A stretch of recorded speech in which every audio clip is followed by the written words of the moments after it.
There was this major rioting in Delhi after Indira Gandhi's assassination. Then I saw this burning, people dying, dead bodies on the ground. That was the first instance where I said, I need to wear the uniform. What the uniform taught you that no school, college could ever. The fact that I will be able to do it. Even if you die, an attack will be launched to recover your dead body. When you have that kind of an assurance behind you, very ordinary people can do extraordinary stuff. इस देश के लाल को हमारा सलाम. Join Dabur Red Paste as we celebrate these remarkable veterans, our genuine Desh ke Laal.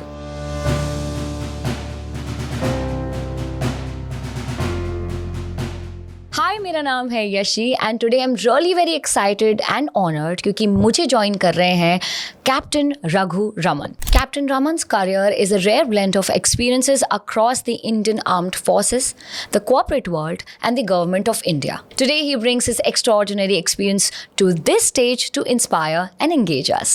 I'm just going to read out this question as it is because I would really want to know कि आपने जिस तरीके से country को अलग अलग तरीके से serve किया है and your leadership has been tested in so many ways. If we talk about your experiences where we talk about the Siachen front lines also for that matter, कुछ ऐसा early incident ऐसा हुआ आपके साथ में personally भी और professionally भी जहाँ पे आपको लगा कि okay, this is where I have to go.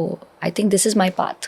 I don't think I would be that prescient, when I was a kid, this is my path or this is where I want to go. I think like most boys of my generation, I think even now, most boys, and now increasingly girls also, want to join the forces. That was always an ambition, want to wear a uniform. Because that is the zeitgeist, you saw those kind of movies. The hero is either a policeman or a cop or an army officer. That was the sort of... Also, we were very, very misled in school, at least in my school. Okay. Because I was told, and I want to tell all your viewers, especially those who want to join the forces, we were told कि ये फौज में चले जाओगे पढ़ाई करने की जरूरत नहीं है.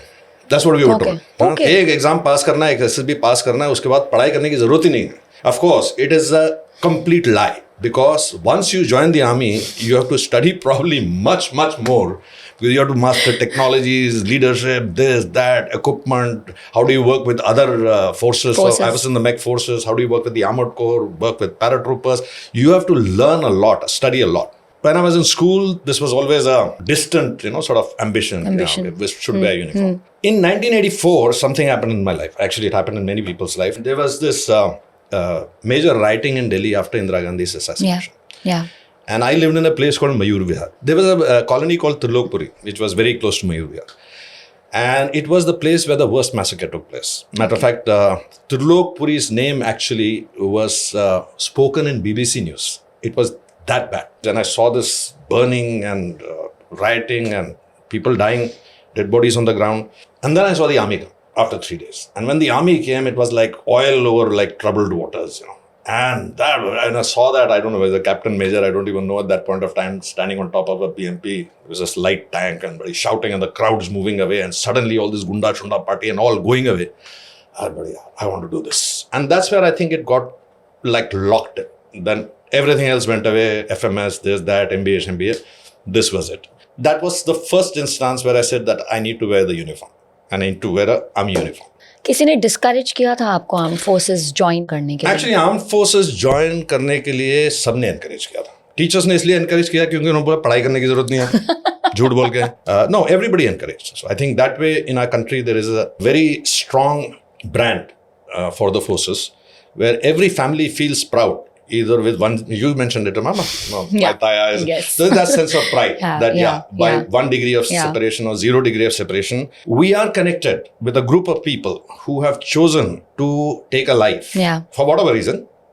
May have been for personal grandeur, for personal dreams, or in many cases, family tradition. In some cases, unfortunately, because there is no other option. You look at it. But regardless of the reason why they join, once they join, that camaraderie, that sense of responsibility, that sense of you will be taken care of no matter what happens.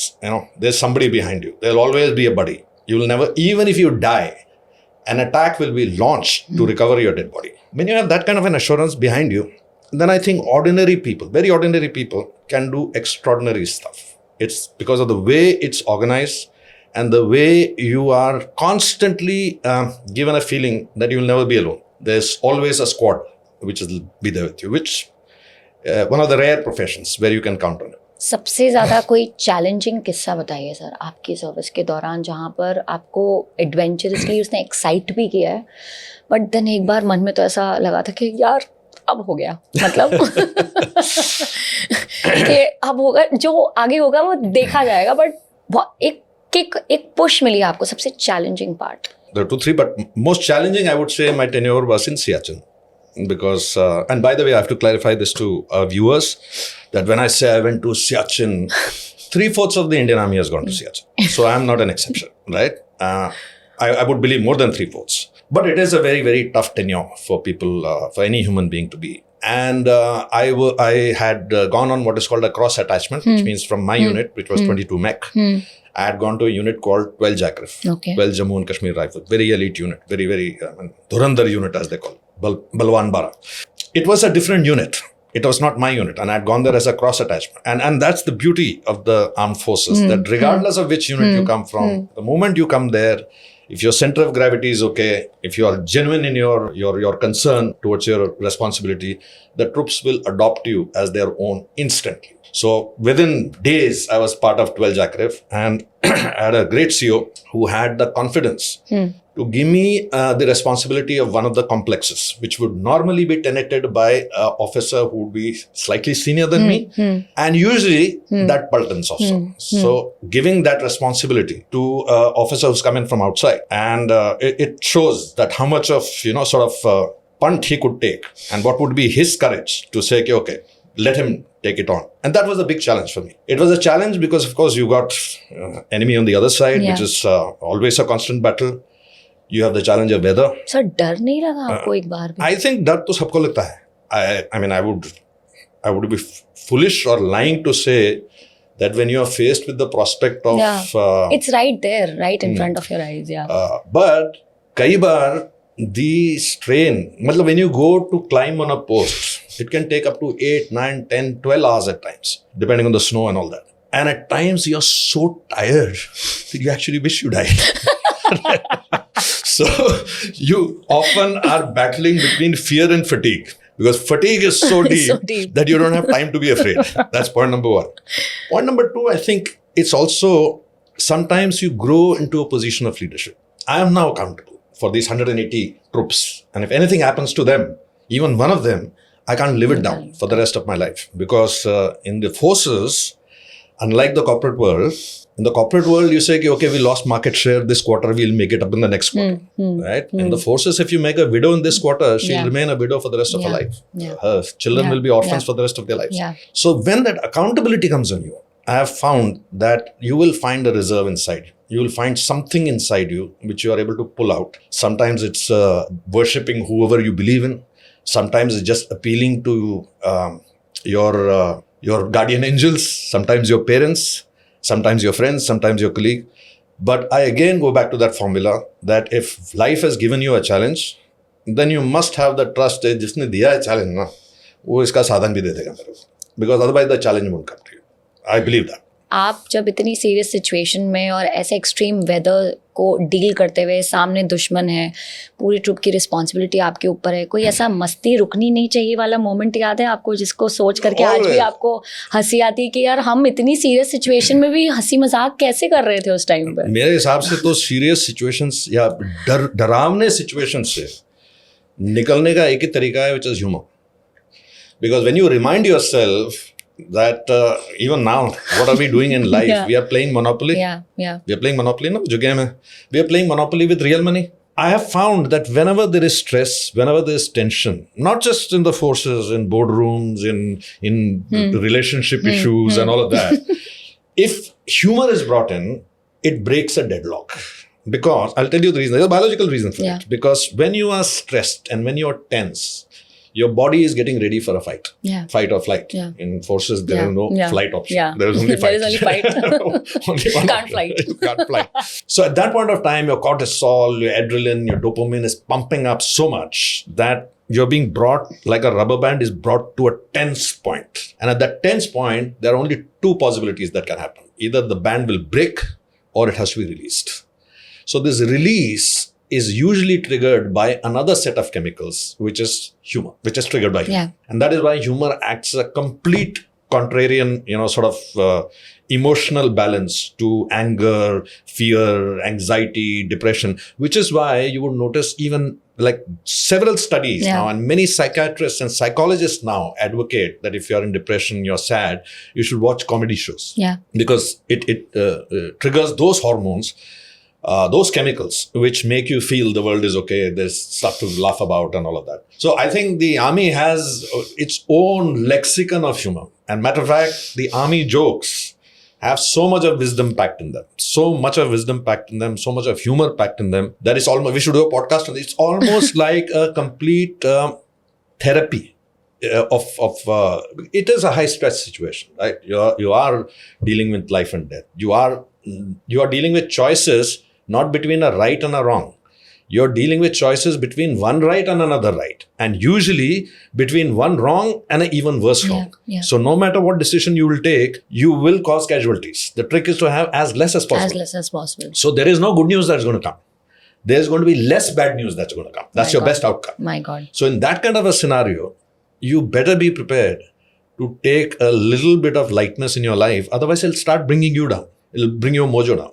But that it's a norm that when you are in a stress situation and you are heading into something which can, in which as a squad, that all of us may not come back.